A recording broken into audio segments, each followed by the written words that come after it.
नमस्कार, मैं हूं राहुल चौधरी और डीएनपी इंडिया में आपका स्वागत है। विधानसभा चुनाव में प्रचंड जीत हासिल करने के बाद लोकसभा चुनाव 2024 में भारतीय जनता पार्टी नए राजनीतिक समीकरण के साथ चुनावी मैदान में उतरने की तैयारी कर रही है। क्षेत्रीय स्तर पर पार्टी के मजबूत चेहरों को लोकसभा चुनाव के मैदान में उतारने की कोशिश होगी ताकि पार्टी को जीत दर्ज करने के लिए ज्यादा मेहनत नहीं करनी पड़े। दरअसल 5 राज्यों के विधानसभा चुनाव में बीजेपी ने 21 सांसदों को चुनावी मैदान में उतारा। इसके जरिए क्षेत्र में उनकी पकड़ की जांच की गई। भले ही विधानसभा चुनाव में सांसदों की जीत का प्रतिशत उस स्तर का नहीं रहा हो, लेकिन सांसदों ने अपने दम पर क्षेत्र में माहौल बना दिया। इसका परिणाम पार्टी को प्रदेश के चुनाव में बेहतर स्थिति के रूप में मिला। लोकसभा चुनाव के लिए भारतीय जनता पार्टी ने उत्तर प्रदेश में मिशन 80 का लक्ष्य रखा है। इसको देखते हुए कई विधायकों और मंत्रियों को पार्टी चुनावी मैदान में उतार सकती है। यूपी सरकार के कई मंत्रियों के चुनावी मैदान में उतारे जाने की चर्चा तेज हो गई है। इसमें यूपी के दोनों डिप्टी सीएम केशव प्रसाद मौर्य और ब्रजेश पाठक का नाम तेजी से उछल रहा है। विधानसभा चुनाव में बेहतर प्रदर्शन करने वाले और प्रदेश सरकार में मंत्री अब लोकसभा चुनाव 2024 को लेकर अपनी इच्छा जताते हुए दिख रहे हैं। दरअसल लोकसभा चुनाव को प्रमोशन के तौर पर देखा जा रहा है। कई नेता पीएम नरेंद्र मोदी के साथ काम करने की इच्छा भी जता चुके हैं। लोकसभा चुनाव को लेकर कई मंत्रियों की चर्चा हो रही है। इसमें डिप्टी सीएम केशव प्रसाद मौर्य का नाम सामने आ रहा है। 2014 में केशव प्रसाद मौर्य लोकसभा सदस्य चुने गए थे।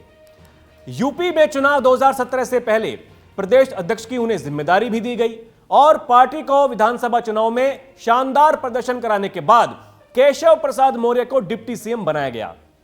हारने के बावजूद भी 2022 में दूसरी बार बने योगी सरकार में केशव प्रसाद मौर्य को उप मुख्यमंत्री बनाया गया।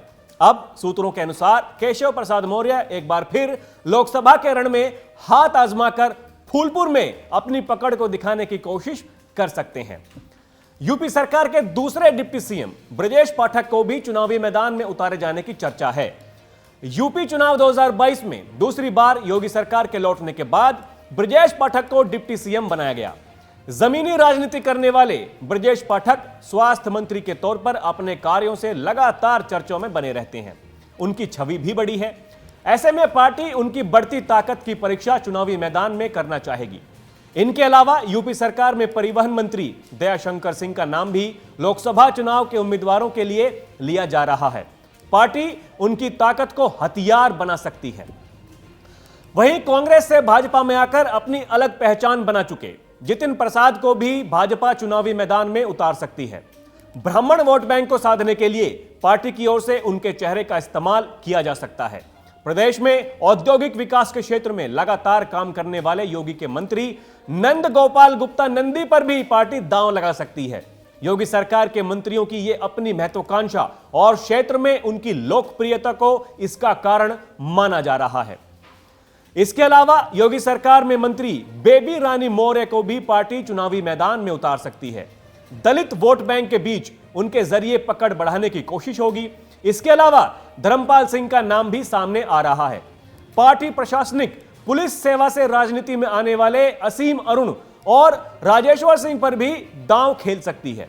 इनके अलावा संजय गंगवार, अनूप वाल्मीकि, सिद्धार्थनाथ सिंह, श्रीकांत शर्मा के भी लोकसभा चुनाव में उतारे जाने की बात सामने आ रही है। तो विधानसभा चुनाव में प्रचंड जीत हासिल के बाद अब बीजेपी लोकसभा चुनाव के लिए विशेष प्लानिंग बना रही है। अब चुनाव लड़ने के लिए किसके नाम पर मुहर लगती है और किसके पर नहीं, ये तो आने वाला समय ही बताएगा। लेकिन बीजेपी का जोश हाई है और बीजेपी के नेताओं का जोश भी हाई है। अभी के लिए इतना ही। खबरों का सिलसिला जारी है। आप देखते रहिए डीएनपी इंडिया। नमस्कार।